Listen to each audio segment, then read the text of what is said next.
I stood in my parents' living room on Christmas Eve, watching my sister Jessica hold the deed to a luxury vacation home in Lake Tahoe. Our parents had just given it to her, fully paid. Everyone celebrated Jessica's success as a real estate agent. Then Mom handed me a simple folded letter, apologizing they couldn't afford much this year. Jessica smirked at me from across the room. I unfolded the paper and began reading aloud. It was from our late grandmother, written 3 years ago. Jessica's champagne glass slipped from her hand and shattered on the hardwood floor. The room went silent except for the crackling fireplace. My hands trembled as I continued reading Grandma Rose's letter. Her handwriting was shaky but clear, each word deliberate. My dearest Levi. I read aloud, my voice cracking slightly. If you are reading this, I have passed on, and it is time you knew the truth. I have left my entire estate to you. Everything, the house, my investments, my savings. It totals over $1 million, and it belongs to you alone. I heard Mom gasp. Dad's face went pale. But I kept reading because Grandma Rose had more to say. I made this decision after years of watching your sister manipulate and steal from you. I documented everything, though it broke my heart to do so. When you were 18, I gave you $12,000 for college. You told me you put it in a savings account. 3 months later, Jessica came to you crying about a business emergency. She begged you to lend her that money, promising to pay you back within 6 months. You gave it to her because you loved your sister. She never paid you back, Levy. Not a single dollar. Jessica's face had gone from white to bright red. She opened her mouth to speak, but I kept reading. That same year, you applied for a position at Jessica's real estate firm. You were qualified, eager, and the hiring manager was impressed with your portfolio. But Jessica went to him privately and told him you had a drug problem. She said you had stolen from previous employers. She said you were unreliable and would embarrass the company. You never knew why you didn't get that job. Now you do. My throat tightened. I remembered that rejection. I remembered how confused I had been, how it had shaken my confidence for months afterward. I stayed silent for too long, Grandma Rose's letter continued. I told myself it wasn't my place to interfere between siblings. But I was wrong. I should have protected you, so I am protecting you now, the only way I can. I have left detailed records of everything with my attorney, Harold Brennan, in Portland. He has proof of the stolen money, recordings of Jessica pressuring me to change my will, and documentation of her lies about you.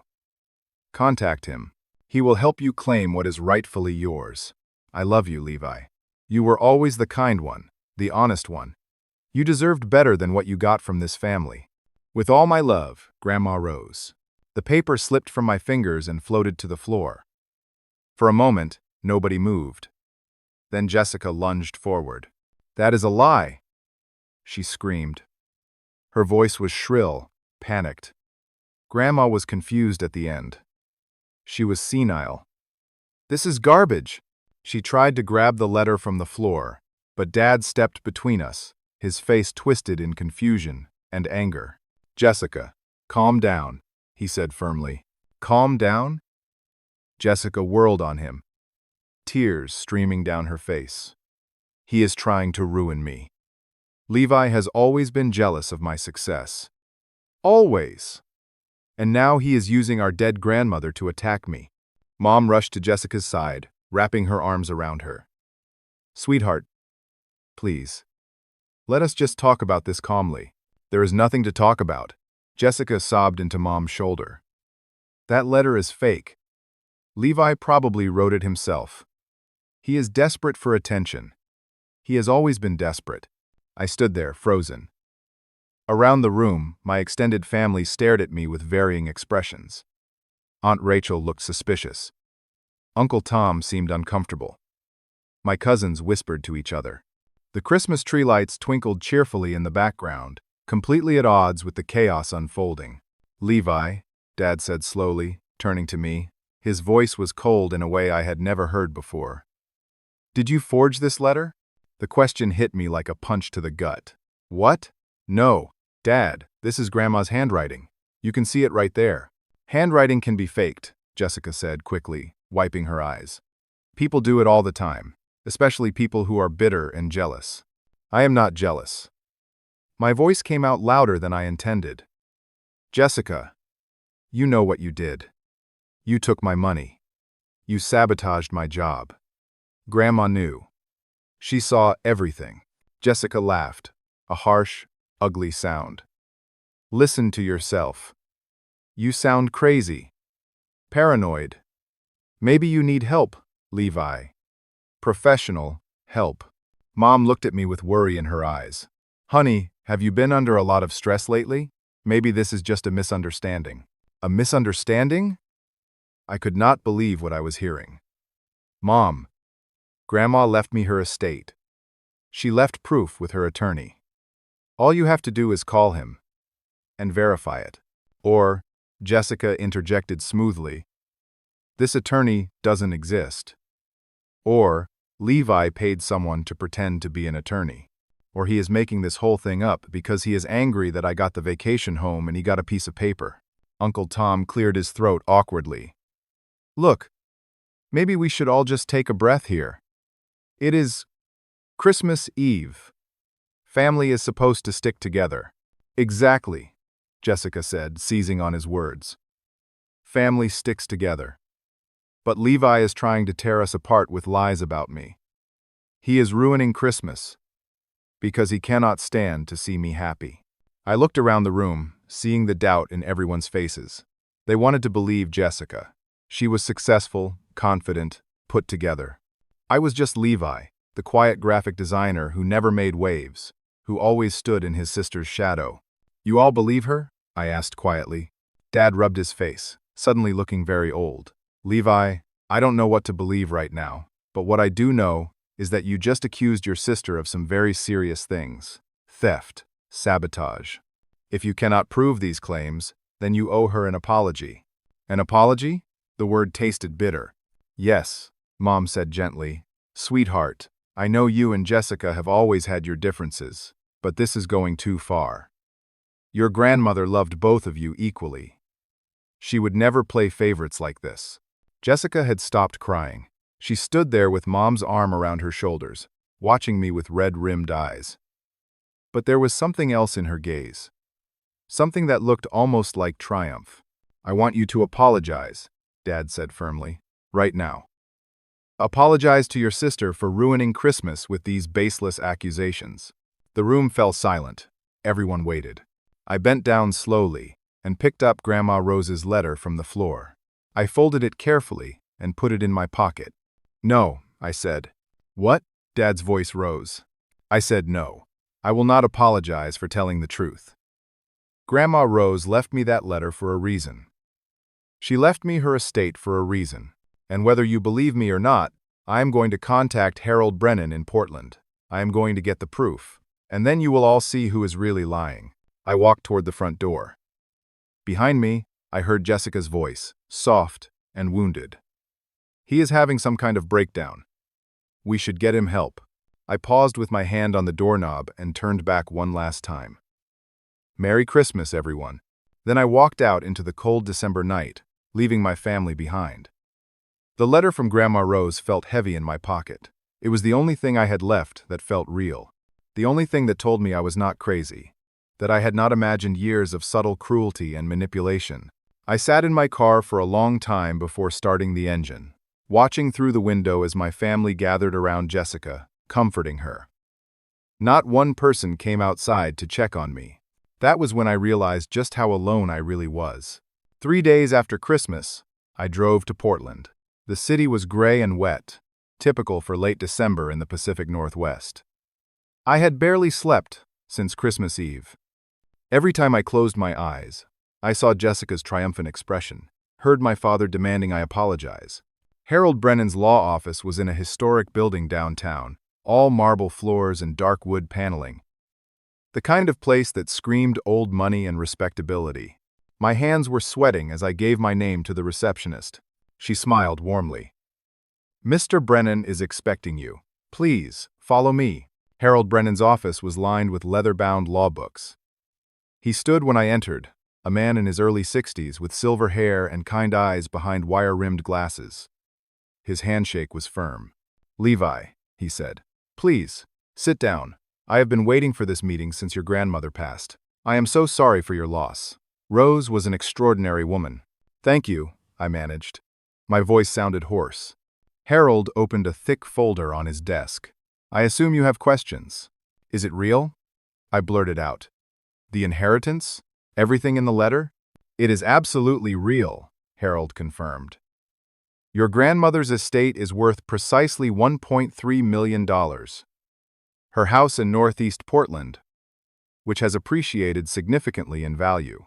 Her investment portfolio, carefully managed over 40 years. Her savings, all of it goes to you, as specified in her will." Relief flooded through me so powerfully that I felt dizzy. "My family thinks I made it up. They think I forged the letter." Harold's expression darkened. "I expected that. Your sister has been very persistent over the last few years. Let me show you something." He turned his computer monitor toward me and pressed play on a video file. The image showed Grandma Rose's living room, the one I remembered from countless childhood visits. The timestamp was from 2 years ago. Grandma Rose sat in her favorite chair, looking frailer than I remembered. And there was Jessica, standing over her, face twisted with anger. "You are being ridiculous." Jessica's voice came through the speakers. "I am your granddaughter too. Why would you leave everything to Levi? What has he ever done for you?" "He visits me," Grandma Rose said quietly. "He calls me every week. He cares about me as a person, not as a bank account." "That is not fair," Jessica paced back and forth. "I am busy. I have a career.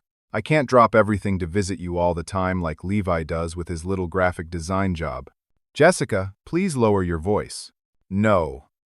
I will not lower my voice. You are making a mistake. Levi doesn't need money. He is fine with his mediocre life. But I have ambitions. I have plans. That money would actually make a difference for me." Harold paused the video. "There are 14 more recordings like this. Your sister visited your grandmother 23 times in the last year of her life. Every single visit, she tried to pressure Rose into changing the will." I stared at the frozen image on the screen. Jessica's face was contorted with greed and rage. It was like seeing a stranger. "Your grandmother refused every time," Harold continued. "She was absolutely clear about her wishes. She loved you, Levi, and she saw your sister for exactly what she is." He pulled out another document. "This is the bank record showing the $12,000 withdrawal from your college fund. The account was in your name, but Jessica had convinced you to add her as a secondary holder in case of emergencies. She withdrew the entire amount on March 15th, 4 years ago. There it was, in black and white. My signature authorizing her access. Her signature withdrawing the money. The will is ironclad," Harold said. "It will take approximately 90 days to process the estate transfer. During that time, it is crucial that Jessica does not know the full extent of what you are inheriting. If she does, she will find ways to interfere." I nodded, still trying to process everything. Harold reached for a sealed envelope, separate from the main folder. "Your grandmother left this for you. She said you should read it when you came to see me." My hands shook as I opened it. Inside was another letter in Grandma Rose's handwriting. "My dearest Levi," it began. "If Harold has shown you the videos and the bank records, you now know that I am telling the truth. But there is something else you need to know, and it breaks my heart to tell you. The vacation home your parents just gave Jessica was purchased with money that Jessica stole from them." I looked up sharply. Harold nodded gravely. I kept reading. "Over the past 3 years, Jessica has been systematically draining your parents' retirement account. She forged their signatures, made small withdrawals that they did not notice.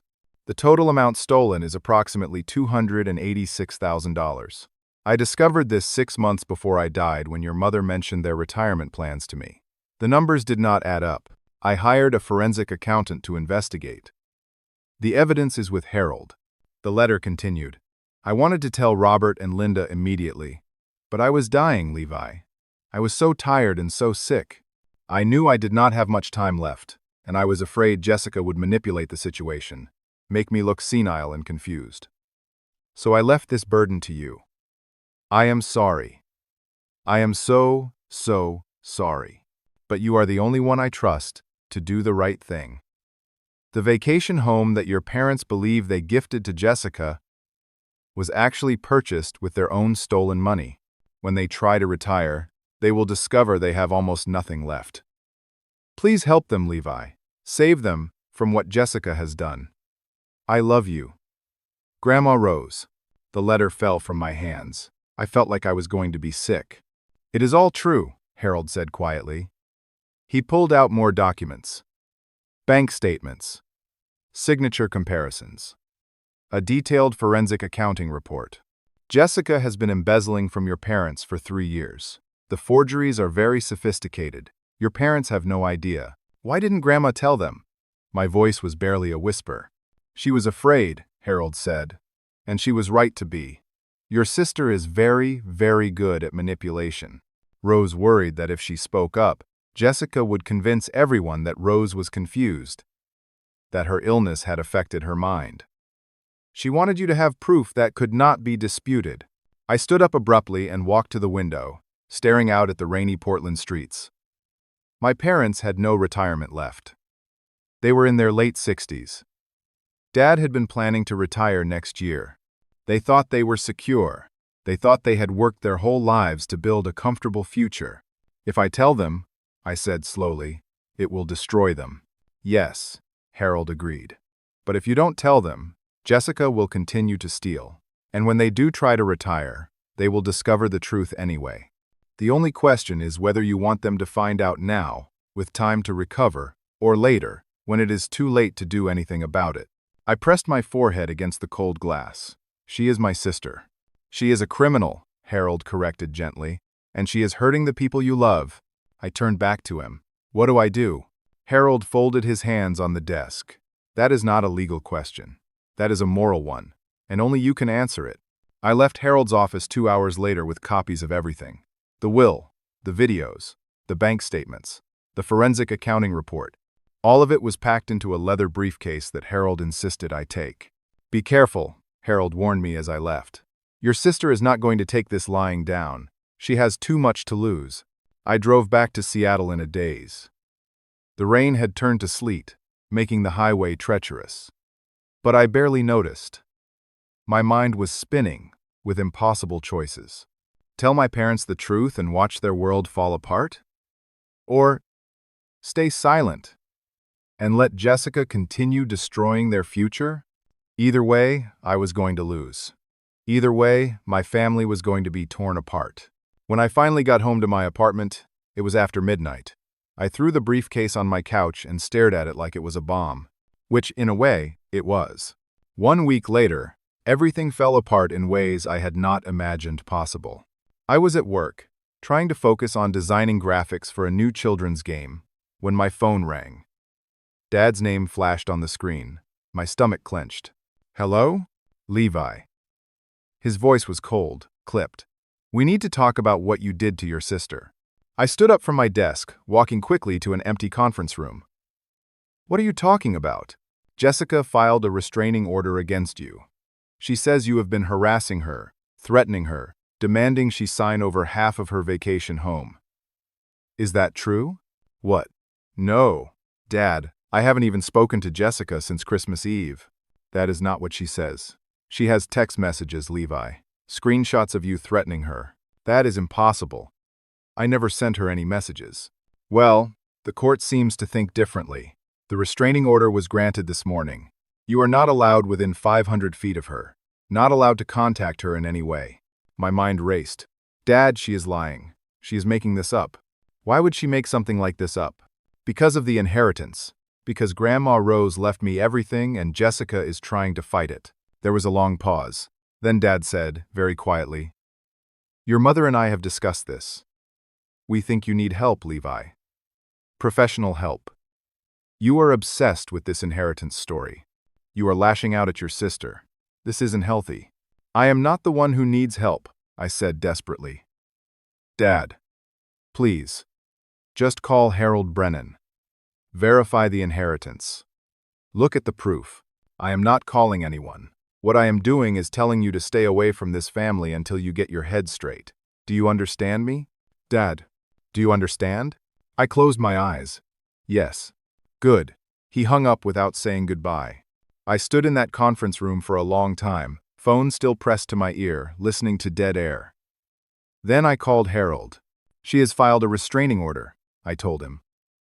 And she is claiming I threatened her. I never did, Harold. I swear I never did. Harold sighed. This is a classic intimidation tactic.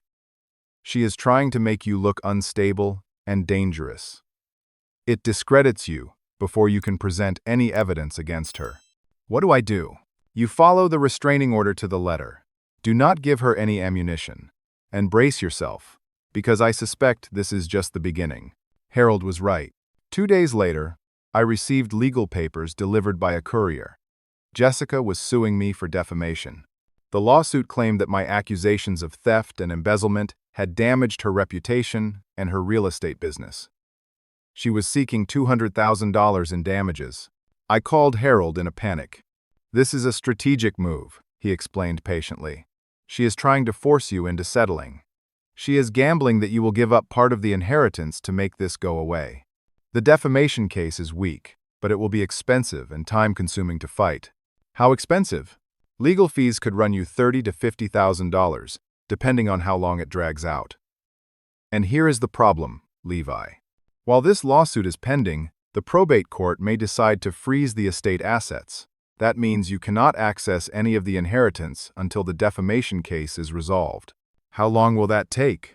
Months. Maybe a year. I sank onto my couch, head in my hands. She has this all planned out. Yes, Harold agreed. She does. And there is another complication.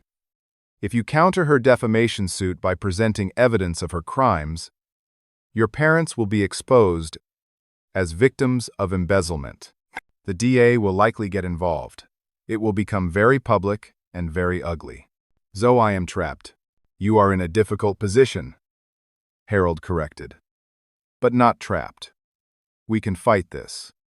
It is just going to take time and money and patience. That evening, my girlfriend Amanda came over. We had been together for 2 years, living separately, but spending most nights at one or the other's apartment. She knew about the inheritance and the family drama. Maybe you should just settle, she said, curled up on my couch with a glass of wine. I looked at her in disbelief. Settle? Amanda, Jessica stole from me.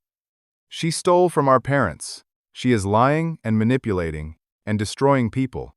And you think I should just give her money to make it go away? I think you should consider whether this is worth it, Amanda said carefully. You are stressed. You are not sleeping. You are obsessed with this. Maybe it would be healthier to just let it go. Let it go? I could not believe what I was hearing. She stole $12,000 from me. She sabotaged my career. She is bleeding our parents dry. And you want me to let it go? Amanda set down her wine glass. Levi, Jessica has always been the successful one in your family, the driven one. Maybe you are just jealous, and you are using this inheritance thing as an excuse to attack her. The words hit me like a slap. You think I am jealous? I think, Amanda said slowly, that you have always lived in your sister's shadow, and now you have this letter from your grandmother, and suddenly you are special. You are the chosen one.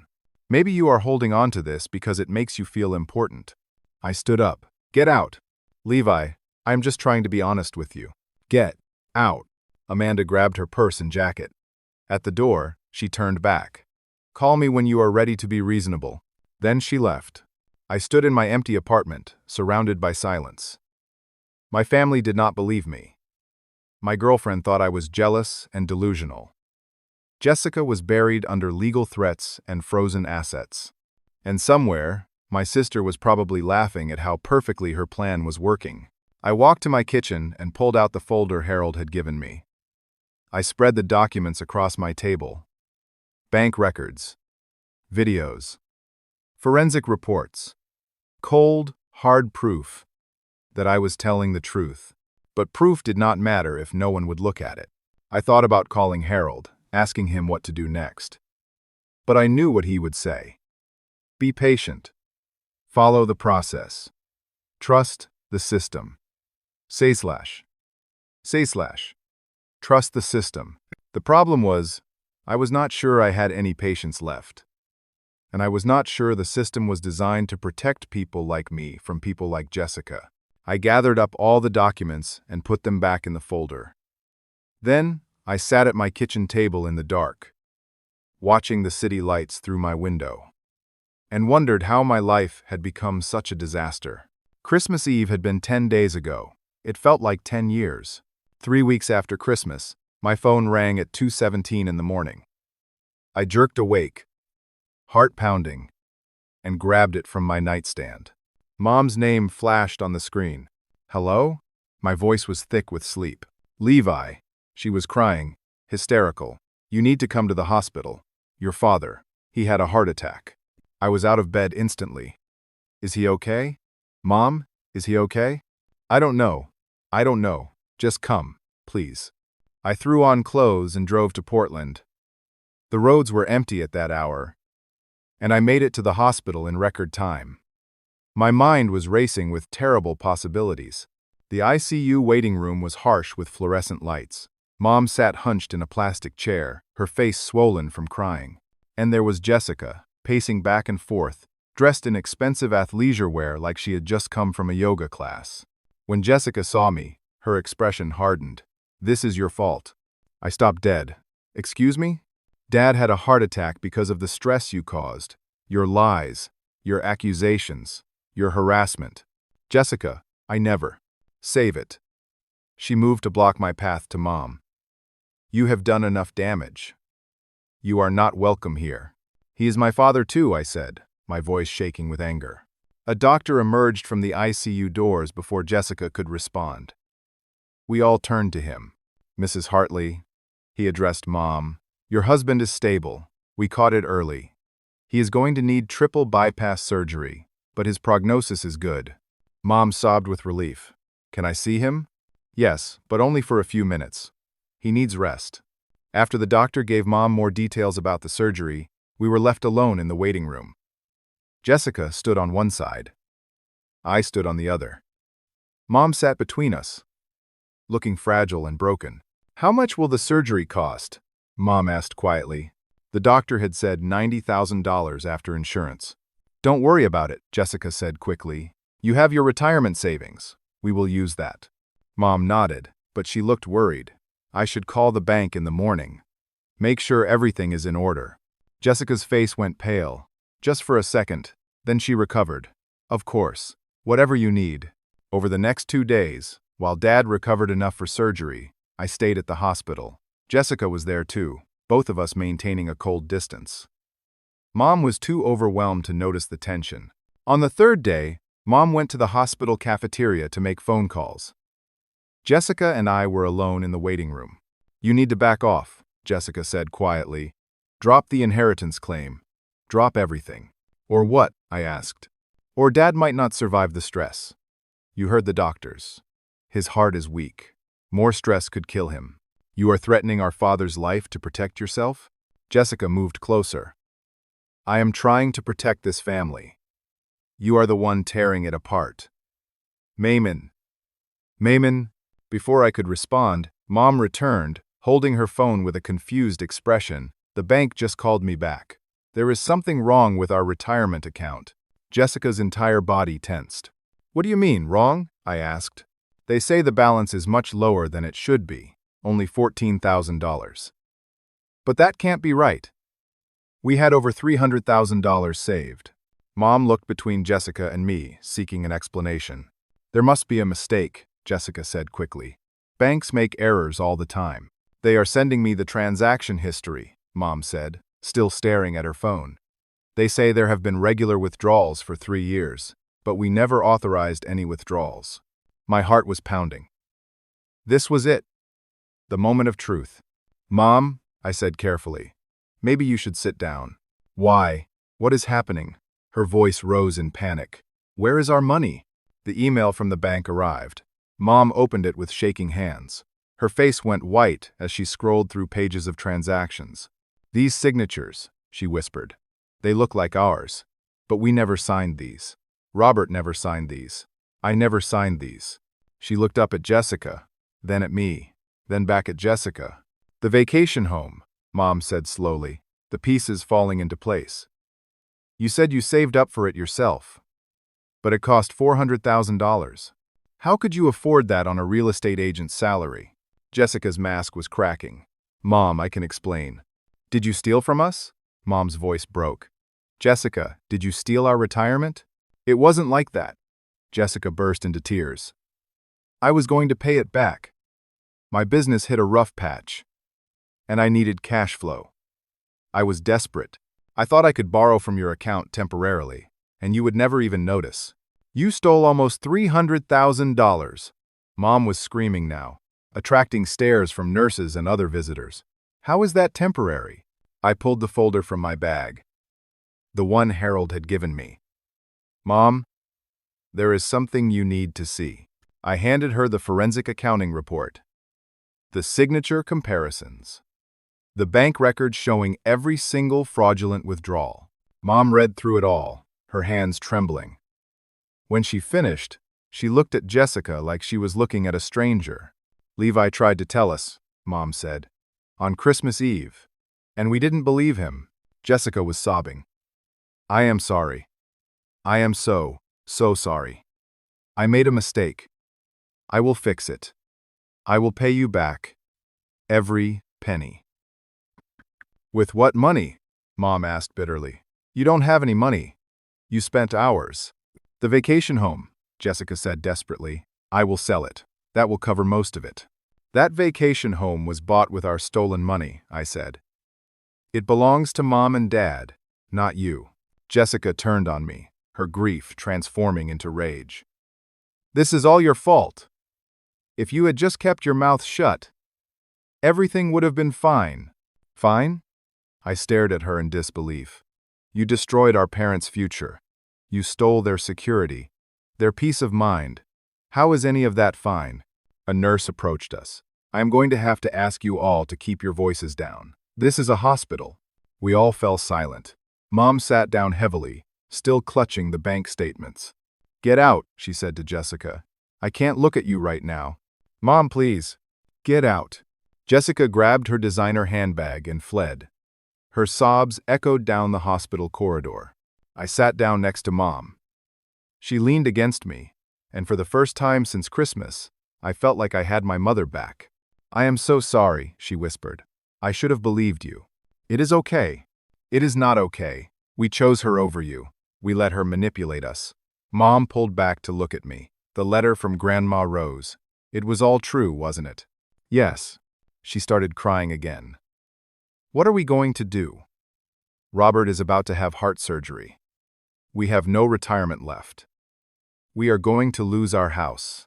"No, you are not," I said firmly. "We are going to figure this out. Together."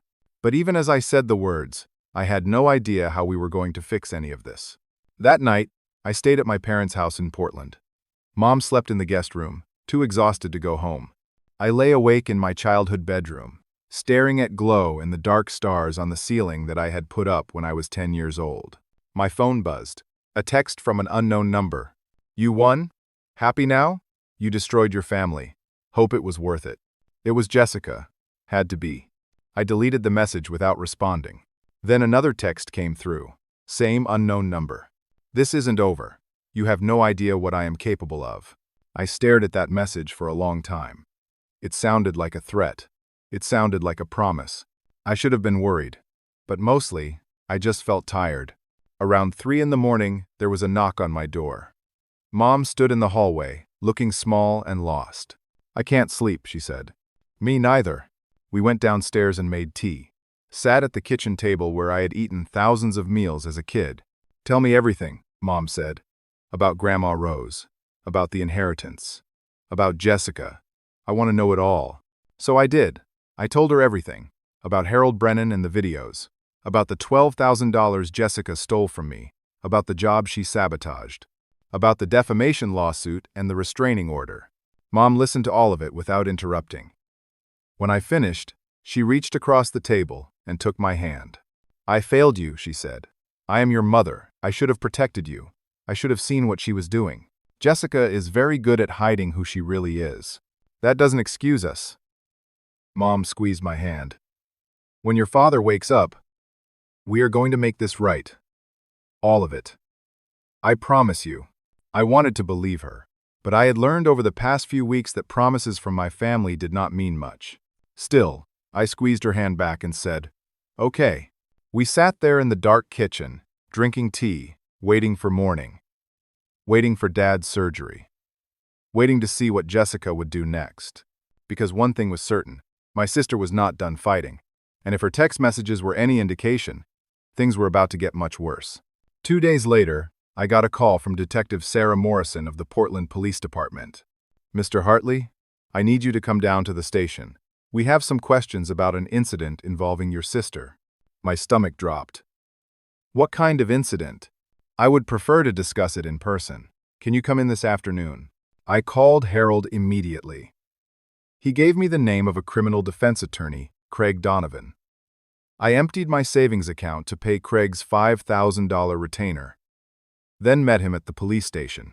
Craig was in his 40s, sharp-eyed and efficient. "Don't volunteer information," he instructed me. "Answer their questions directly and briefly. If I tell you not to answer, don't answer. Understood?" "Understood." Detective Morrison was professional and polite. She led us to an interview room and explained the situation.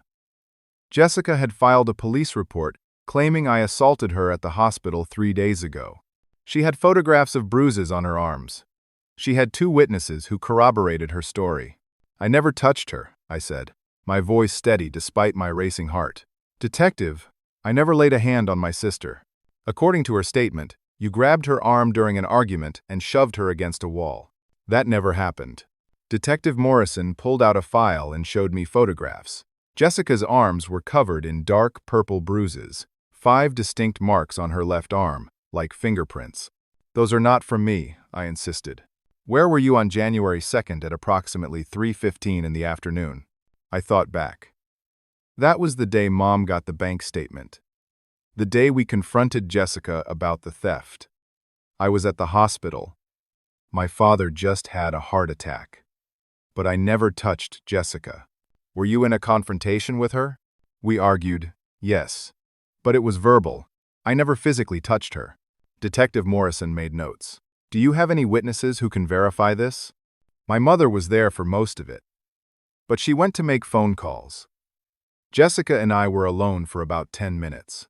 "Convenient," Detective Morrison said, not unkindly. "Mr. Hartley, I have to tell you, this doesn't look good. Your sister has photographs, medical documentation of the bruises, and 2 witnesses who say they saw you grab her." "Who are the witnesses?" Craig asked.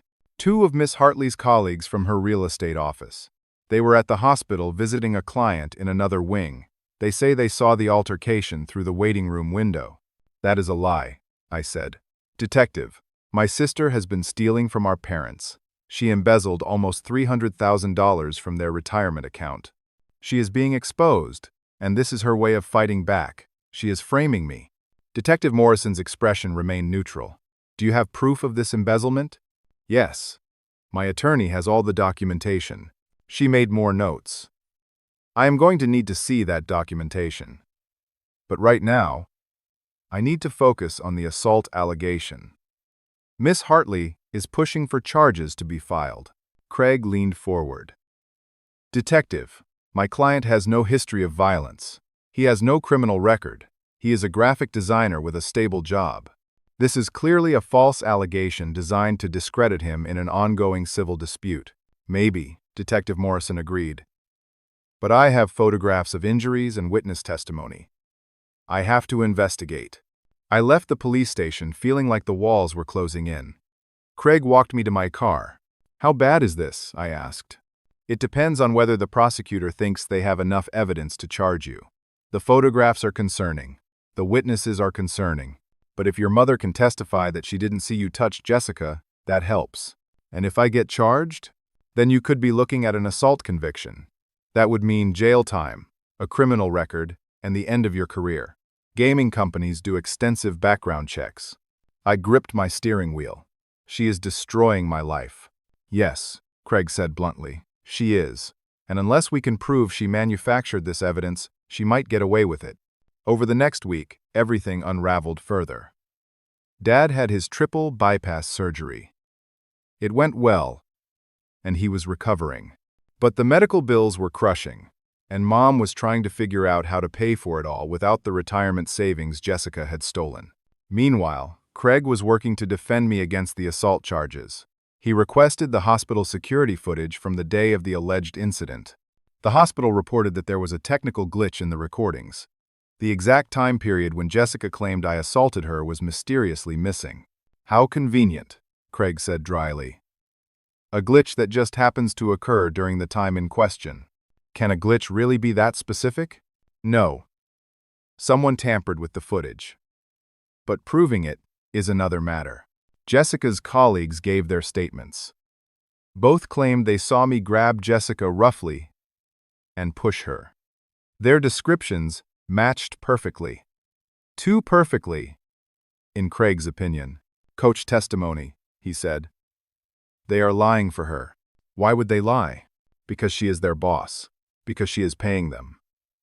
Because she has something on them. Take your pick. Then Mom called me with more bad news. The bank's investigation had concluded.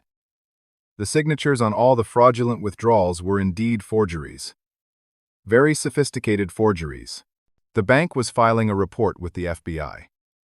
They believed the perpetrator had detailed knowledge of my parents' personal information and banking habits. The investigator said it points to someone in the family, Mom said, her voice heavy. Someone with access to your father's home office, where he keeps all our financial records.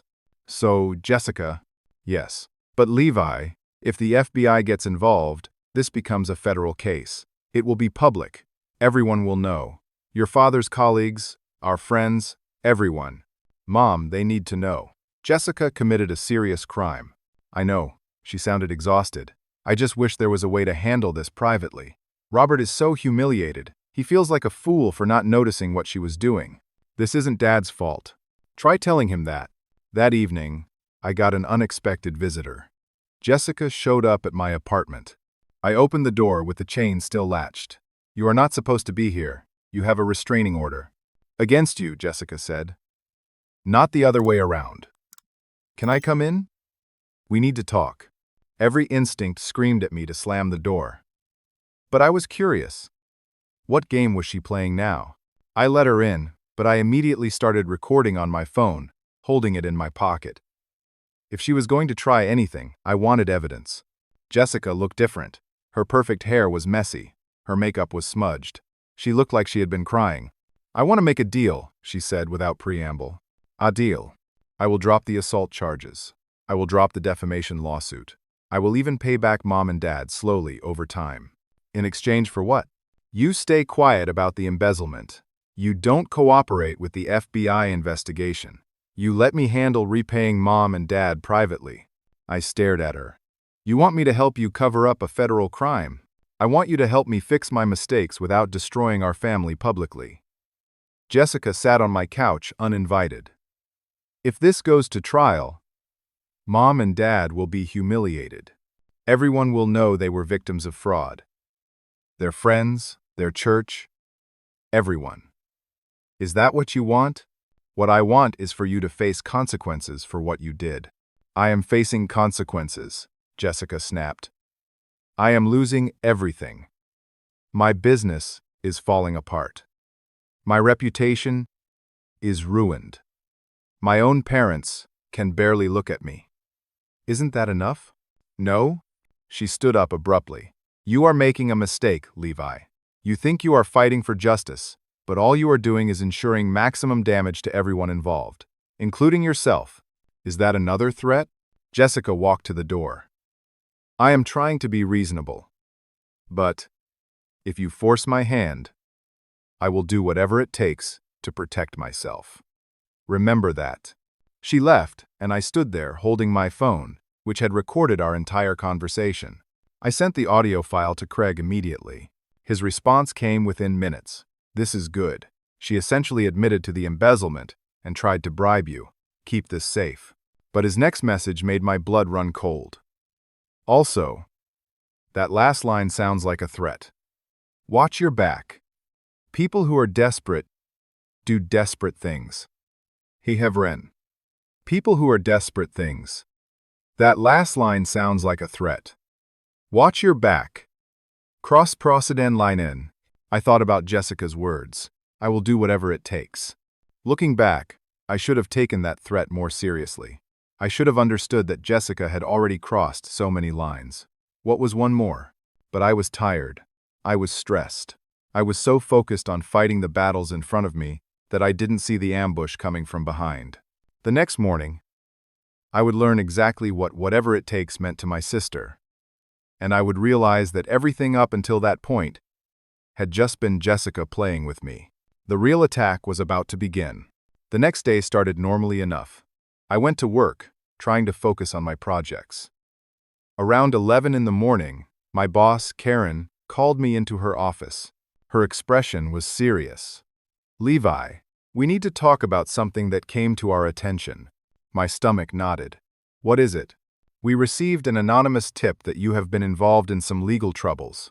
Something about assault charges? I closed my eyes. Jessica had gone after my job. Karen, I can explain. I hope you can. Because our company policy is very clear about employees with criminal records or pending criminal charges. We work on family-friendly games. We can't have anyone on staff who might be associated with violence. I spent the next hour explaining everything. The inheritance, the embezzlement, Jessica's false allegations. Karen listened, her expression growing more concerned. Do you have proof that her allegations are false? She asked. My attorney is working on it. The assault charges haven't been filed yet. The police are still investigating. But they might be filed? It is possible, yes. Karen sighed. Levi, you are a good employee. Your work is excellent. But I have to think about the company. If you are charged with assault, even if you are ultimately cleared, the publicity could be damaging. So you are firing me? I am putting you on administrative leave, unpaid, until this situation is resolved. It was a punch to the gut. Without my salary, I couldn't pay Craig. I couldn't pay rent. I couldn't afford to keep fighting, which was exactly what Jessica wanted. I left the office in a daze, called Craig and told him what happened. She is systematically dismantling your life, Craig said. Your family, your relationship, your job. She is isolating you and cutting off your resources. How do I stop her? We need to go on offense, no more defense. It is time to expose everything. That evening, Craig arranged a meeting with Detective Morrison. We brought all the evidence, Harold's documentation. The videos of Jessica pressuring Grandma Rose, the bank records showing the embezzlement, the recording of Jessica trying to bribe me. Detective Morrison watched the videos, reviewed the documents, listened to the recording. Her expression shifted from skeptical to convinced. This is much bigger than a simple assault allegation, she said finally. I am going to recommend that the DA look into fraud charges against your sister. What about the assault charges against me? Based on this evidence, I think we can determine that those allegations were fabricated. The witnesses were likely paid or coerced. The hospital footage was almost certainly tampered with. I am going to recommend those charges be dropped. Relief flooded through me. Thank you. Don't thank me yet, Detective Morrison said. Your sister is not going to go quietly. And if even half of what is in these documents is true, she is looking at serious federal charges. People facing that kind of time can be unpredictable. She was right. That night, I got a text from Mom. Jessica is missing. She didn't show up for a meeting with the bank's attorneys. Her phone is going straight to voicemail. I am worried. I called Craig. Jessica has disappeared. Not good, he said immediately. Has anyone checked her house? Mom and Dad drove to Jessica's townhouse. Her car was gone. Many of her clothes were gone. Her passport was gone. She ran, Craig said when I told him. She knew the walls were closing in, so she ran. Where would she go? No idea. But if she is smart, she is already out of the country. She has the resources. She knows if she stays, she is going to prison. The next morning, the FBI opened an official investigation into the embezzlement. Agent Timothy Walsh was assigned to the case. He was in his 50s, methodical and thorough. "We are treating this as wire fraud and identity theft," Agent Walsh explained to my family. "Those are federal crimes with significant sentences.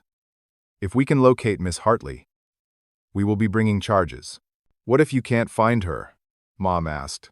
"Then she is a fugitive. We will issue a warrant. She will be on the run for the rest of her life.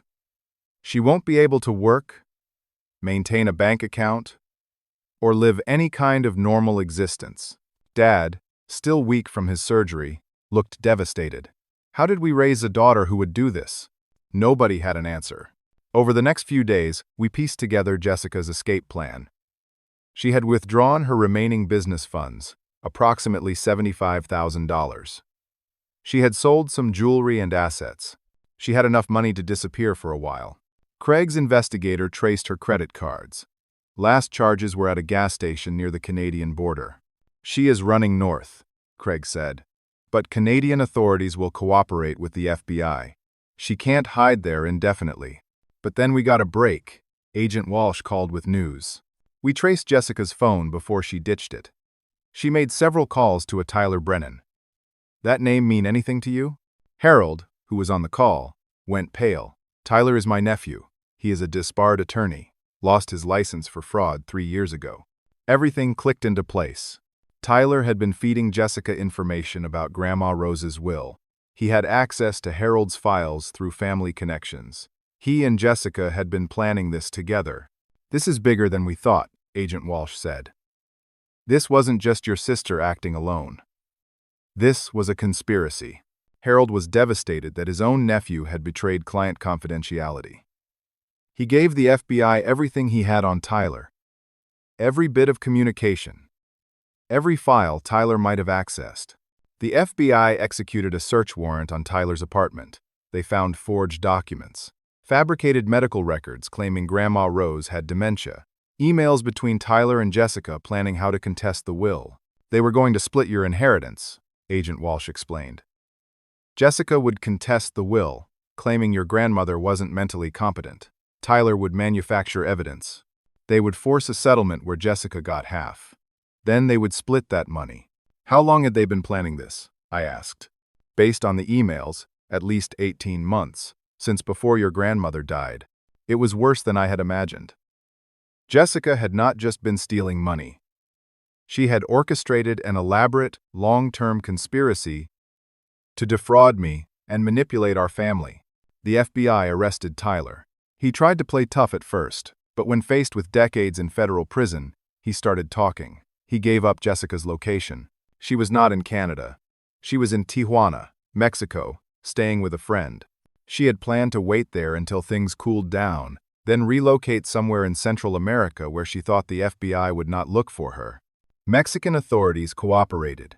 Jessica was arrested 3 weeks after she fled. Seeing her in custody was surreal. My sister, who had always been so polished and confident, looked small and scared in an orange jumpsuit. She was extradited back to the United States, charged with wire fraud, identity theft, embezzlement, obstruction of justice, and conspiracy. The prosecutor estimated she was facing 8 to 12 years in federal prison. Tyler was charged with fraud, conspiracy, and unlawful practice of law. His sentence estimate was even longer, 10 to 15 years. Both of them tried to negotiate plea deals. Jessica claimed she had been manipulated by Tyler. Tyler claimed Jessica had seduced him into the scheme. The prosecutor did not buy either story. The trial took months. It was brutal. Everything came out in open court. The embezzlement, the forged signatures, the manufactured assault allegations, the bribery attempt, the fake witnesses. All of it. Mom and Dad sat through every day of testimony. They heard their daughter lie under oath. They watched video of her pressuring Grandma Rose. They saw evidence of her systematic destruction of my life. When the verdict came in, Jessica was found guilty on all counts. She received 8 years in federal prison. Tyler got 12. Jessica cried as they led her away. She looked at our parents, at me, and mouthed, I am sorry. Too little, too late. 6 months after Jessica's sentencing, I finally started to breathe again. The probate court validated Grandma Rose's will. All challenges were dismissed. The inheritance was released. $1.3 million. And say, $1.3 million. The first thing I did was restore my parents' retirement account. $300,000 back where it belonged. I paid off all of Dad's medical bills. Another $90,000. I bought them a modest house, nothing extravagant, but comfortable and fully paid for. They would never have to worry about losing their home again. The rest of the money I invested carefully with Harold's guidance. Harold, who had been deeply apologetic about his nephew's involvement, refused to charge me any legal fees. He said it was the least he could do. Craig helped me clear my record completely. All of Jessica's false allegations were expunged. My job at the gaming company welcomed me back with a raise and an apology. Amanda never came back. I didn't want her to. She had shown me who she was when things got hard, and I believed her. Dad recovered from his surgery. He retired as planned, and he and Mom spent their days gardening, traveling to visit friends, attending church. They seemed lighter somehow, like a weight had been lifted. We didn't talk about Jessica much. It was too painful. But slowly, carefully, we rebuilt our relationship. Family dinners, every Sunday. Phone calls that did not end in arguments. Trust that had to be earned back, piece by piece. I started volunteering at a senior advocacy center, inspired by Grandma Rose. I helped elderly people review their finances, identify potential fraud, protect themselves from scammers and manipulative family members. It turned out there were a lot of people in situations similar to what Grandma Rose had experienced. I created a foundation in her name, the Rose Hartley Elder Protection Fund. It provided free legal services to seniors who suspected financial abuse. Harold volunteered his time. So did Craig. Within 6 months, we had helped 12 families expose and stop embezzlement by family members or caregivers. It felt like Grandma Rose's legacy was doing exactly what she had intended, protecting people who could not protect themselves. On Christmas Eve, 1 year after the letter that changed everything, I sat with my parents in their new home. It was small but warm, decorated with modest ornaments and twinkling lights. We exchanged simple gifts. A book I thought Dad would like. A scarf I had picked out for Mom. Nothing expensive. Nothing that screamed wealth. Just thoughtful tokens. Then Mom handed me a flat package. We found this when we were packing up the old house. Inside was a framed photograph. Grandma Rose holding baby me, both of us laughing. I had never seen this picture before. I turned it over. On the back, in Grandma Rose's handwriting, was a message. Trust yourself. Stand firm. The truth always wins. I love you, Levi. My throat tightened. When did she write this? We don't know, Mom said softly. But she knew you would need to read it someday. I stared at those words. Trust yourself. Stand firm. The truth always wins. Grandma Rose had known. Somehow, she had known that I would face this battle. She had prepared me for it, given me the tools I needed, believed in me when nobody else did. I miss her, I said. Me too, Dad agreed. She was tougher than any of us gave her credit for. We sat in comfortable silence, sipping cocoa, watching the Christmas tree lights blink. Outside, snow began to fall. Soft and quiet. Levi, Mom said after a while, do you think you will ever forgive Jessica? I thought about it. Really thought about it. Maybe someday, I said honestly. But not yet. She is still in prison. She has not even begun to face what she did. Forgiveness has to be earned. That is fair, Dad said. But I forgive you and Mom for not believing me at first, for choosing her over me. I understand why you did it. Mom's eyes filled with tears. We should have trusted you. You are trusting me now. That is what matters. A few months later, I met someone. Her name was Jenna, and she volunteered at the senior center. She was kind, funny, genuine. She knew about my past, about the inheritance and the trial and everything, and she didn't care. She liked me for me. We took things slowly. I was cautious, still healing.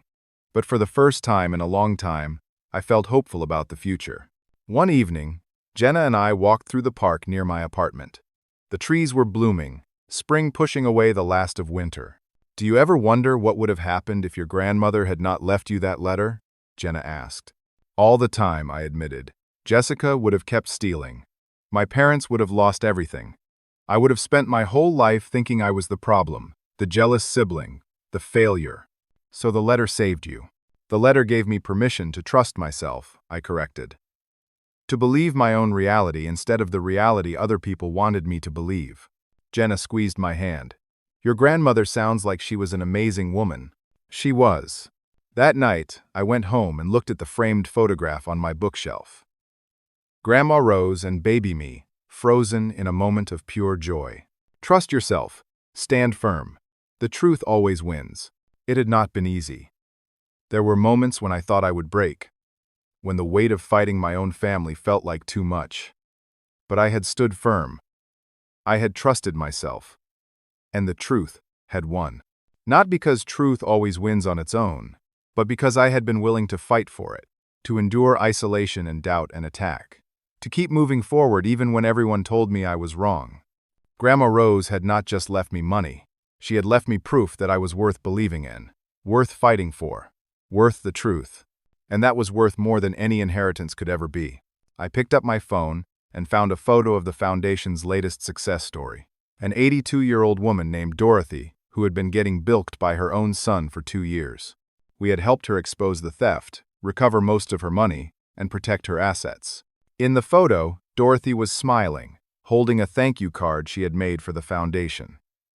It said, "You gave me back my dignity. That is what this was all about. Not revenge. Not money. Dignity. Truth. Justice." I posted the photo on the foundation's page with a simple caption, "In honor of Rose Hartley, who taught us that standing up for what is right is always worth the cost." Within minutes, comments poured in. Other people sharing their stories of family financial abuse, asking for help, offering support. The fight was not over. There were more Jessicas out there, more vulnerable people being taken advantage of by those they trusted most. But now there were also more people willing to fight back, to trust themselves, to stand firm. And slowly, one case at a time, the truth was winning. I have learned something important through all of this. Real family is not defined by blood or obligation. Real family is built on truth, integrity, and people who stand by you when everything falls apart.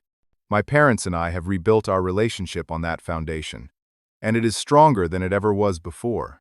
Money comes and goes, but trust, once lost and then earned back, is priceless. Grandma Rose understood that. She knew that the greatest gift she could give me was not financial security, but the truth that would set me free.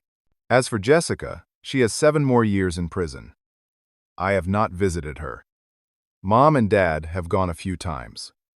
They say she is working in the prison library, attending counseling, claiming she is sorry. Maybe she is. Maybe she is not. Time will tell. But I have stopped waiting for Jessica to change, stopped needing her acknowledgement or apology. I have moved on. I have built a life I am proud of, surrounded by people who love me for who I actually am. And every Christmas Eve, I pull out that photograph of Grandma Rose and baby me. I read the message on the back, and I remember the year that tested everything I believed about family, truth, and myself. The year I learned that sometimes the hardest battles are the ones worth fighting, that standing alone in the truth is better than standing together in a lie. That real love does not demand you deny your reality to keep the peace. Grandma Rose gave me more than an inheritance. She gave me permission to be whole, to trust my instincts, to believe that I mattered. And that gift has changed everything. Now, I want to hear from you. Have you ever faced a situation where family members doubted you, where you had to stand up for the truth even when it meant standing alone? How did you find the strength to keep going? Share your story in the comments below. Your experience might help someone else who is going through something similar right now. If this story resonated with you, please hit that like button. It helps more people find these stories and realize they are not alone in their struggles. And if you are not already subscribed, please subscribe to this channel. Every week, I share true stories about real people facing real challenges, stories about resilience, justice, and the power of standing firm in your truth. Finally, if you know someone who needs to hear this message, someone who is questioning themselves because others are gaslighting them or making them feel crazy, please share this video with them. Sometimes we all need a reminder that our reality is valid, that our feelings matter, that we deserve to be believed. Thank you for listening to my story. Thank you for being part of this community. I hope you found something meaningful here, something that reminded you of your own strength and worth. May you always have the courage to trust yourself, to stand firm, and to believe that the truth is worth fighting for. Take care of yourselves, and I will see you in the next story.